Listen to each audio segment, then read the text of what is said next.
সময় বদলেছে। আগে হাত পেতে চাইতাম, এখন হাত উল্টো করে আশীর্বাদ। চলে এসেছি পথিকৃৎ ব্রশুর এবারের পুজোর আকর্ষণ শাস্ত্রী ছবির ট্রেলারের রিভিউ নিয়ে। নমস্কার, আমি অমরেন্দ্র। এই মুহূর্তে আপনাদের কাছে নতুন একটি ভিডিও নিয়ে এসেছি আমার গ্রিন ডায়েরি চ্যানেলে। শাস্ত্রীর ট্রেলার নিয়ে দু চারখানি কথা আপনাদের সঙ্গে শেয়ার করে নেব। এ কোন মিঠুন চক্রবর্তী?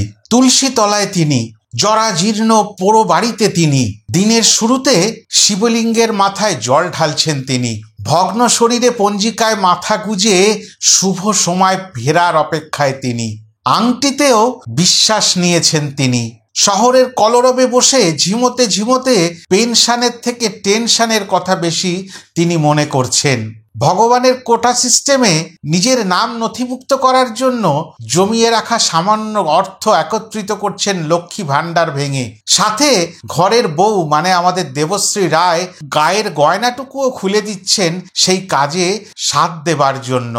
তবুও ওই কালো কাকটার বিষ্ঠাই তার ভবিষ্যৎ। সাধারণ নিম্নবিত্তর বড় আশা নিয়ে লটারির টিকিট কাটা, সেটাও কাটছেন মিঠুন চক্রবর্তী। তবে এত কষ্টের জীবনটা বদলাবার জন্য একটা ভালো জ্যোতিষের দরকার। ভণ্ড জ্যোতিষ প্রচুর এসছে পরিমল বাবুর জীবনে, মানে আমাদের মিঠুন চক্রবর্তীর জীবনে। তবে একজন জ্যোতিষ পাওয়া গেছে, নাম তার রবি শাস্ত্রী। না না না, ইন্ডিয়ান ক্রিকেটার নন তিনি। রবি শাস্ত্রী মানে বাংলার একজন স্বনামধন্য জ্যোতিষ। আর সে অন্য কেউ নন, রজতাভ দত্ত। সিকিউরিটি গার্ডের চাকরি করা সেই নিম্নবিত্ত পরিমল বাবু পৌঁছে গেছে অতি কষ্টে টাকা জোগাড় করে ওরকম একজন মহান ব্যক্তিত্বের কাছে যে আমার জীবনটা একটু বদলাতে কি করা যেতে পারে। কিন্তু প্রচণ্ড লজ্জায় পড়েছেন। যে অর্থ নিয়ে তিনি তার ভাগ্য বদলাতে রবি শাস্ত্রীর কাছে গেছেন, সেই অর্থের বিনিময় এই শাস্ত্রীজির কাছে কিন্তু কোনো রেমেডি পাওয়া যাবে না, জীবন পরিবর্তনের কোনো আশার আলো দেখা যাবে না। তাহলে কি দিয়ে সেই আশার আলোকে কেনা যায়? কেনার উপায় আছে। রবি শাস্ত্রী পা তুলে দিয়েছেন মিঠুন চক্রবর্তীর কোলে, মানে আমাদের পরিমল দাদাবাবুর কোলে। কি অবাক দৃশ্য! আর বড় অসহায়তা নিজের মধ্যে জাগছিল। ভাবতে পারিনি কোনোদিন একেবারে ছোটবেলার নায়ক সেই মিঠুন চক্রবর্তীকে এই রকম একটা দৃশ্যতে অভিনয় করতে দেখব। বড় কষ্ট হচ্ছে আমাদের মতন যারা এইরকম কষ্টের মধ্যে প্রতিনিয়ত দিন কাটান, তাদের জন্য মনে হয় শাস্ত্রী সিনেমাটি। তবে এবার কাজটা কি? পরিমল বাবুকে ওই রবি শাস্ত্রীর পদসেবা করতে হবে। পদসেবা করেই যদি কিছু ভর্তুকি দেওয়া যায়, তাহলে হয়তো জীবনটা বদলালেও বদলাতে পারে। হয়তো বউ বাচ্চার মুখে হাসি একটু কিনে আনা যেতে পারে। কিন্তু বড্ড অপমানিত হলেন পরিমল বাবু। এরপরেই সেই আঘাত অপমান নিয়ে দেবালয়ে পৌঁছে গেছেন, ঘণ্টা বাজিয়েছেন ঘুম ভাঙাতে, দেবতার ঘুম ভাঙাতে। তোমাকে তো প্রতিদিন সেবা দিই, আর কত তুমি আমার উপরে কষ্ট দেবে, আঘাত দেবে, রাস্তায় অ্যাক্সিডেন্ট করাতে চাইবে, আমাকে অপমান করবে। আমার তো বয়স হয়েছে, সমাজে কি আমার কোনো মূল্য নেই? একজন অতি সাধারণ মানুষ থেকে একজন অসাধারণ জ্যোতিষ হয়ে উঠলেন পরিমল, মিঠুন চক্রবর্তী। আর তার নাম হলো পরিমল শাস্ত্রী।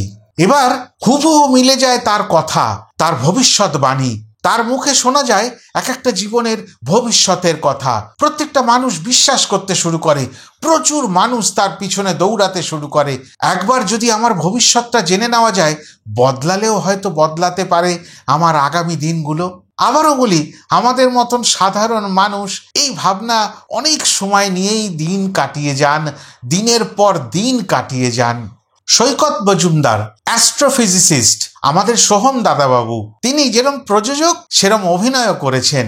তার বিশ্বাস যে যখন বিক্রম চাঁদে পৌঁছে গেল, সেই রকম একটা দিনে, সেই রকম একটা সময় এসে 2023-24 সালে কি করে একজন মানুষ সেই পরিমল শাস্ত্রী জ্যোতিষ বিদ্যার ওপর নির্ভর করে ব্যবসা করতে পারছে এই সমাজের বুকে, আর প্রচুর টাকা কামিয়ে নিচ্ছে, মানুষকে ভ্রান্ত ধারণার মধ্যে আটকে দিচ্ছে, আর নক্ষত্র গ্রহ নিয়ে ছেলে খেলা করছে, এই প্রশ্ন এবং তার বিরুদ্ধে তার লড়াই শুরু হয়। কিন্তু এবার ফিরবেন মিঠুন দাদা ভাই সেই পুরনো মেজাজে, মিঠুন চক্রবর্তী, তার নামই কাফি। বড় গাড়ি চড়ছেন, ভুলে গেছেন নিম্নবিত্ত মধ্যবিত্তের দিনগুলি। এখন তিনি উচ্চবিত্তের সঙ্গে সমতুল্য। প্রচুর মানুষ তার অপেক্ষায় থাকেন, তার পিছনে হাজারে হাজারে মানুষ দৌড়ে বেড়ান একবার তার কাছে নিজের হাতটি বা কপালটি দেখাবার জন্য, ভবিষ্যৎটুকু জেনে নেওয়ার জন্য, যদি কোনো ভবিষ্যতের ত্রুটি থাকে তার রেমেডিটা পাওয়ার জন্য। ওপরওয়ালা ভাগ্য লেখেন, কিন্তু ভাগ্য বদলাতে সাহায্য করেন এই পরিমল শাস্ত্রী। তার কাছে কিন্তু যেতেই হবে আমাদের।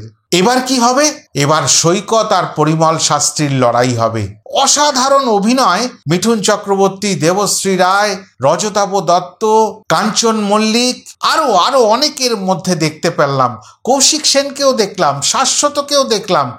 মন ভরে যাচ্ছে। প্রত্যেকটা দৃশ্যে একটা করে শিহরণ জাগছে যে অনেক কিছু আছে এই সিনেমাটির পেছনে। অপেক্ষার দিন গোনা। কিন্তু মনে রাখতে হবে, সেই নিম্নবিত্ত পরিমল এই মুহূর্তে দাঁড়িয়ে সমাজের কাছ থেকে বদলা তুলে নেবে। আজ তার দিন বদলেছে। অনেক অবহেলা সহ্য করেছেন তার মতো মানুষ। আজ তিনি পরিমল শাস্ত্রী। আজকে তার পেছনে লোক ঘুরে বেড়ায়। একদিন সেই পরিমল হাত পাতত, কিন্তু আজ পরিমল শাস্ত্রী আশীর্বাদ করেন। ট্রেলারটির মধ্যে একটু মা দুর্গাকেও দেখতে পেলাম। সত্যি কথা বলছি, কেন যেন মনে হচ্ছে এবারের পুজোয় আক্ষরিক অর্থে সেরা আকর্ষণ হতে চলেছে পথিকৃৎ বসুর এই শাস্ত্রী। আমাদের যেতেই হবে, পরিমল শাস্ত্রীকে একটু হাতটা দেখাতে হবে। আমাদের কপালের লিখনটা বদলাতে হবে, বদলে নিয়ে যেতে হবে আমাদের জীবনটা। এই দুর্গাপুজোটাই সেটাই বুঝি সময়।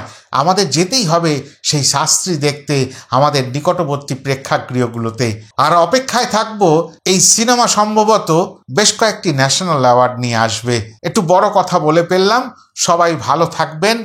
এই ভিডিওটা ভালো লাগলে লাইক, কমেন্ট, শেয়ার করে দেবেন। আর যদি এখনও অবধি আমার চ্যানেলটি কেউ না সাবস্ক্রাইব করে থাকেন, দয়া করে আমার পাশে থাকার জন্য সাবস্ক্রাইব করে নেবেন। আবারও বলছি, সবাই ভালো থাকবেন। নমস্কার।